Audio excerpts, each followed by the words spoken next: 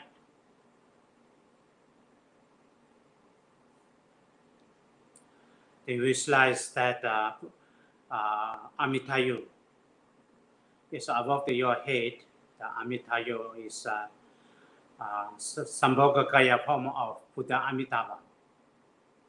Now your heart already like go dissolve into his heart and request him to give us the purification and the blessings through his love and compassion. Radiate light from his body. This light go all over the place. The light we collect the blessings of all the Buddhas and Bodhisattvas, body, speech, mind blessings. And also he collect the energy of the universe and essence of the universe and the essence of the elements. All come collect and dissolve into his vase, his two hand holding long life vase. All the energy going into the long life vase, then transform into the nectar. The nectar overflow from the long life vase, going to your crown and to the body. They purify all the obscurations or the obstacle for the long life, or purify. They fill up your body. Imagine you have received all the Buddha's Bodhisattvas blessings and energy of our universe. Imagine that you increase your energy and prolong your long life. That you are full of energy, radiating light from your body. With this visualization, we will recite mantra. Om Namo Bhagavate Aparimita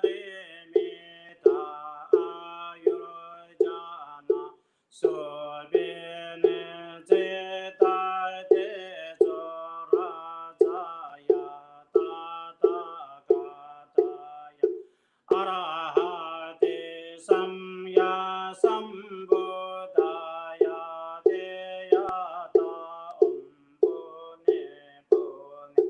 Mahapune Aparimitai Pune Aparimitai Pune Jnana Sambharo Pachite Om Sarava Samkara Parishuddhi Dharmate Gagana Samangate Sobhavati Shuddhi Mahanaya Parivare Soha Om Namo Bhagavate Aparimita Ayurjana Sobhine Ceta Tejo Rajaya Tathagata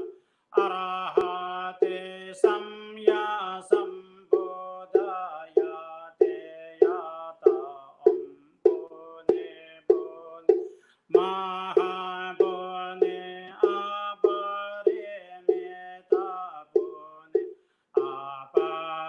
Aparimita Pune Jnana Sambharo Bhajite Om Sarva Samkara Parishuddhi Dharmate Gagana Samangate Sobhavam Vishuddhi Mahanaya Parivare Soha Om Namo Bhagavate Aparimita Ayurjana Sobhine Ceta Tejo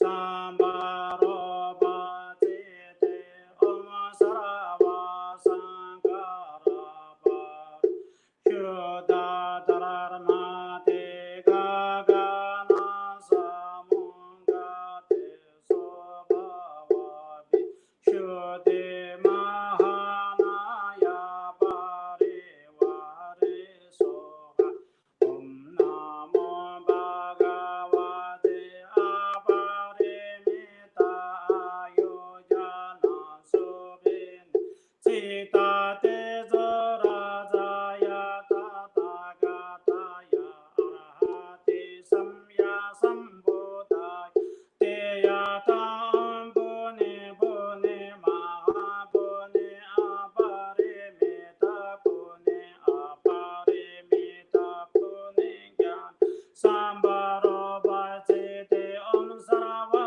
Sankara Parishuddhi Dharmate Kangana Samungate Sobhava Vishuddhi Mahanaya Parivare Soha Om Namo Bhagavate Aparimita Ayojana Subhine Sita Tetorajaya Tathāgataya Arahate Samya Sambuddhaya Teyata Om Pune Pune Mahapune Aparimita Pune Aparimita Pune Jnana Sambharo Bhajit Om Sarva Sankara Parishuddhi Dharmate Gagana Samunga Sobhava Vishuddhi Mahanaya Parivare Soha Om Namo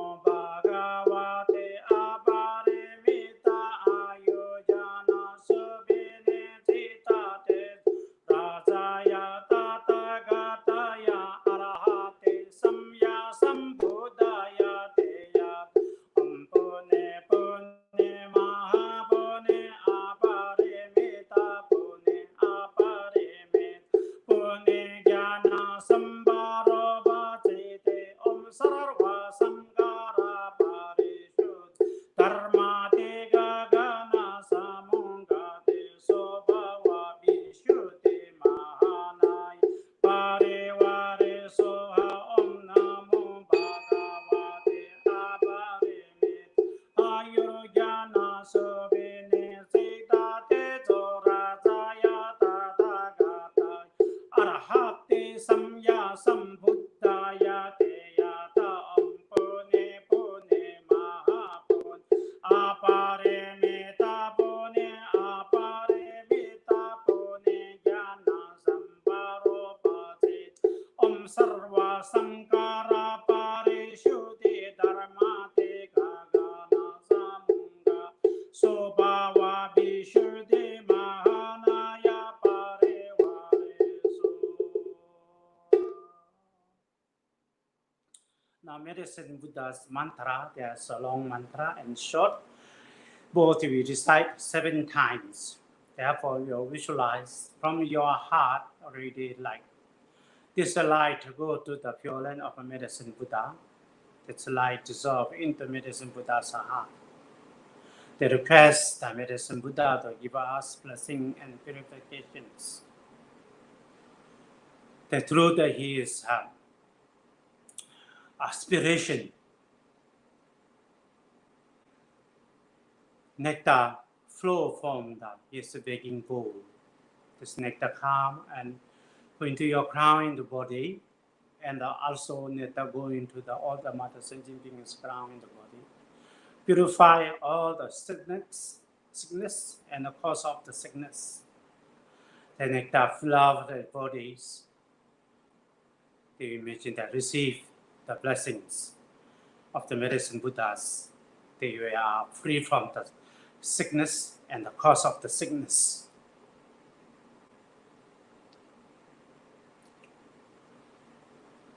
Om Namo Bhagavate Bhikkhave Guru Bendraya Prabharajaya Tathāgataya Arahate Samya Sambuddhaya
Samya Sambuddhaya Deyata Om Bekanje Bekanje Maha Bekanje Raja Samungate Sobhava Om Namo Bhagavate Bekanje Guru Vedruya Prabharajaya Tathagata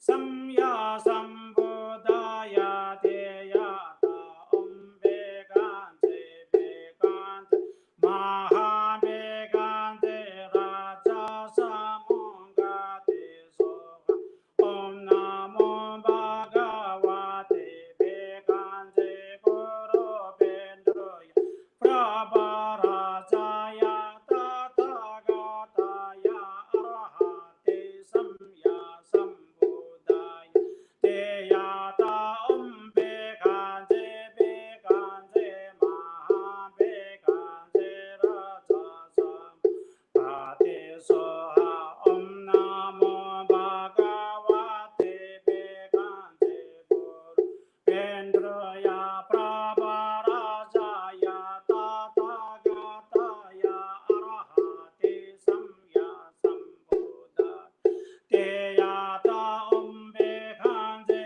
Bekanje Maha Bekanje Raja Samungate So Om Namo Bhagavate Bekanje Guru Vendruya Prabharajaya Tathagata Arahate Samya Sambuddhaya Deya Om Bekanje Bekanje Maha Bekanje Raja Samungate So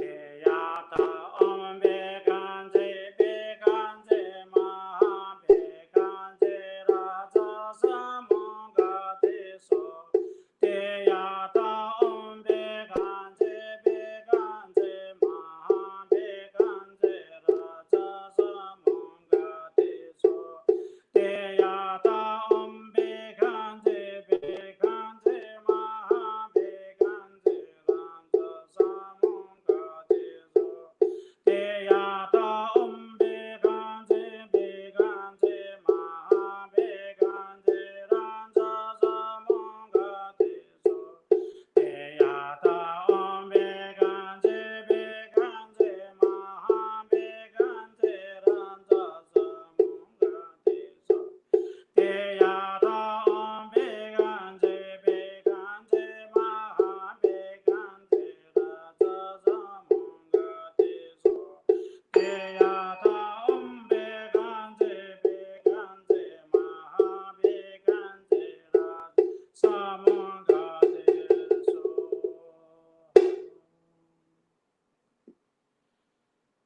Panashavari mantra.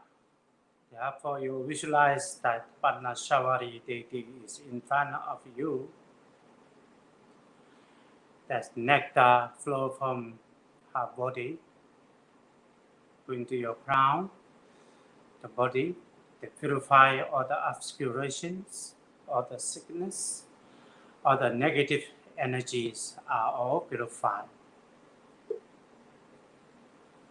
Om Peshate Pranashavari Saravajara Prashamani Sova Om Peshate Pranashavari Saravajara Prashamani Soha Om Peshate Pranashavari Saravajara Prashamani Sova Om Peshate Pranashavari Saravajara Prashamani Sova Om Peshate Pranashavari Saravajara Prashamani Sova Om Peshate Pranashavari Saravajara Prashamani Sova Om Peshate Shavari Sarava Jara Prashamani So Andi Shaje Prana Shavari Sarava Jara Prashamani So.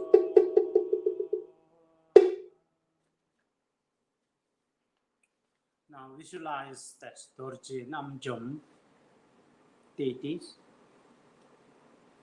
Nectar flow from his body, the crown, your crown and within the body. Purify all the sickness and the cause of the sickness and all the obscurations. All the negative energies are all purified. Nama Tenda Benza Krodaya Holo Holo Tita Tita Benda Benda Hana Hana Amite Hombe Nama Tenda Benza Krodaya Holo Holo Tita Tita Benda Benda Hana Hana Amrite Hombe Nama Tenda Benza Krodaya Holo Holo Tista Dita Benda Benda Hana Hana Amrite Hombe Nama Tenda Benza Krodaya Holo Holo Tista Dita Benda Benda Hana Hana Amrite Hombe Nama Tenda Benza Krodaya Holo Tita Tita Benda Benda Hana Hana Amrite Hombe Nama Tenda Benza Krodaya Holo Holo Tita Tita Benda Benda Hana Hana Amrite Hombe Nama Tenda Benza Krodaya Holo Holo Tita Tita Benda Benda Hana Hana Amrite Hombe Nama Tenda Benza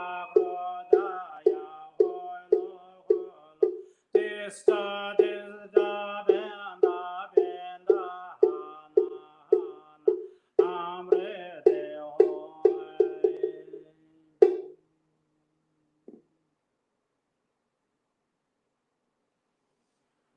Visualize that magic deity in front of you. So nectar flow from his body and come and grow into your crown and the body. Purify all the obscurations, all the sickness and cause of the sickness, and all the negative energies are all purified.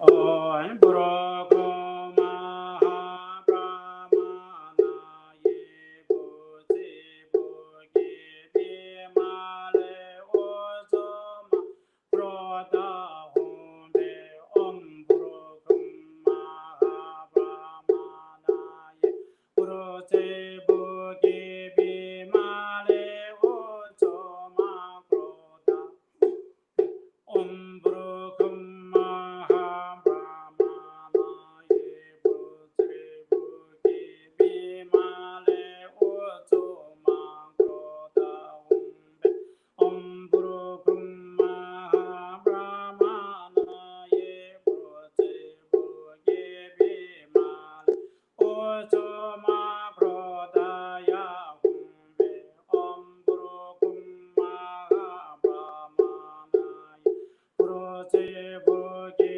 Bhimale Ozoma Krodha Hombe Om Bhurgo Maha Brahmana Ye Bhuti Bhugi Bhimale Ozoma Krodha Hombe.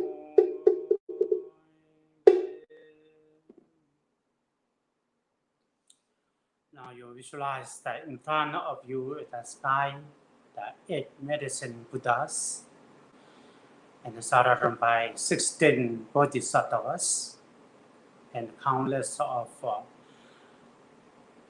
medicine deities. With your devotion, and we request them to give us the purification and the blessings. Oi, dije je bai me lai che, je dai jan jo e sen bai, chen bo e jo do, ge me jon do je ten le la, de ne do ve ne re, ma le shi jo Teya ta om bekanze maha bekanze raja samonga te soha Teya ta om bekanze maha bekanze raja samonga te soha Teya ta om bekanze maha bekanze raja samonga te soha. Recite this mantra 108 times. Teya ta om bekanze Teyatam bekanza bekanza ma bekanza raja samanga to so teyatam bekanza ma bekanza raja samanga to so teyatam bekanza ma bekanza raja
Ganza Beganza Ma Beganza Raza Samangata Swati Adam Beganza Beganza Ma Beganza Raza Samangata Swati Adam Beganza Beganza Ma Beganza Raza Samangata Swati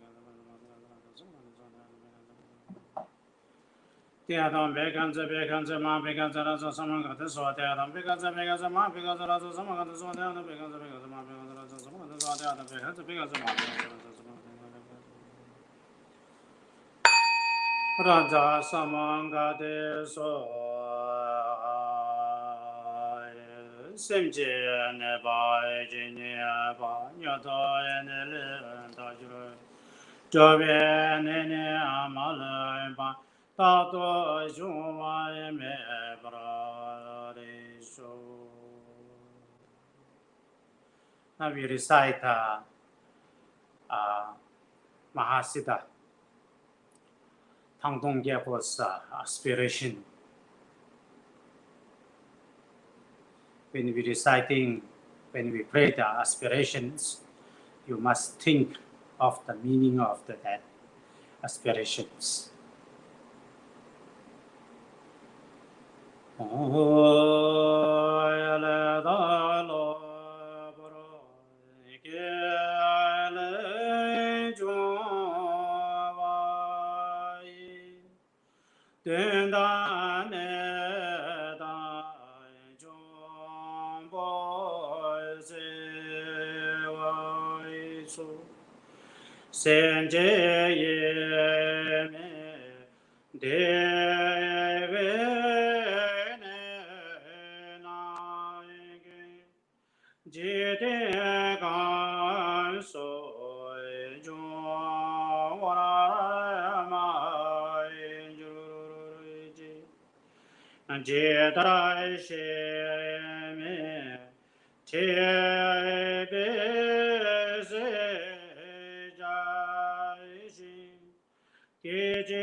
mai con cho son ge do je dang khang doi che joy so me nu tu dang len de lo wa me be de do ge mo wa mo la dai che do o para shu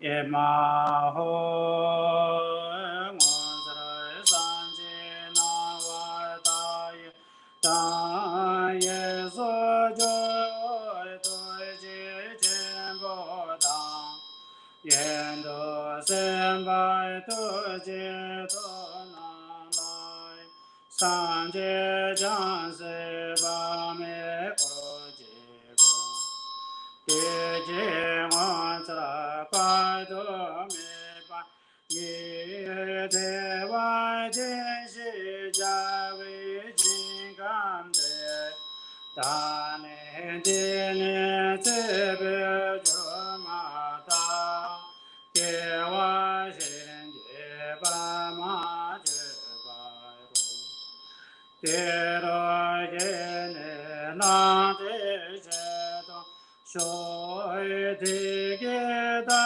ye mo la da ba de cho jo san je ja se dan je ge me do pra jin ge la do so te ya ta ben ra te ya a wa bo da na ye so ha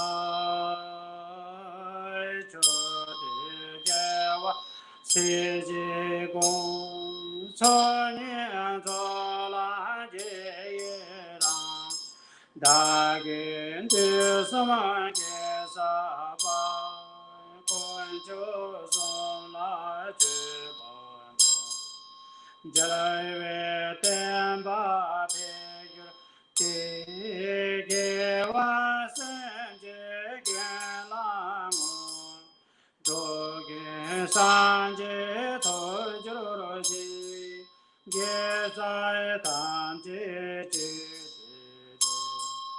ta ge je la min ju je de mien da ne do do te te re ne me nyan do te se de sa ju non ju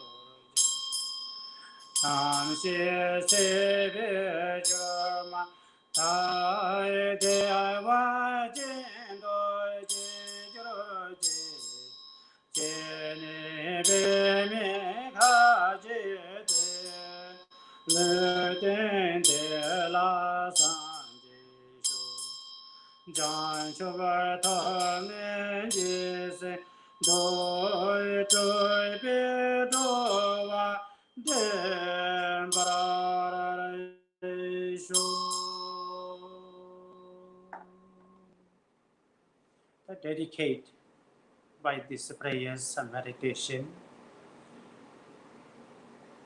all the sentient beings are free from the suffering and the cause of the suffering. And the sentient beings obtain enlightenment, free from the suffering. Oi se nan di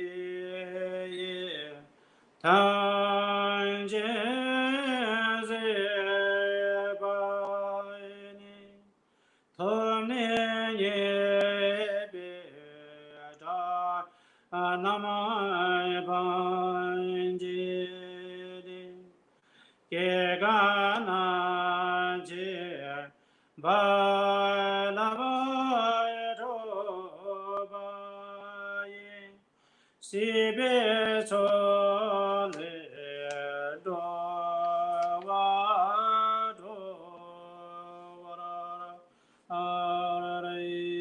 Isho.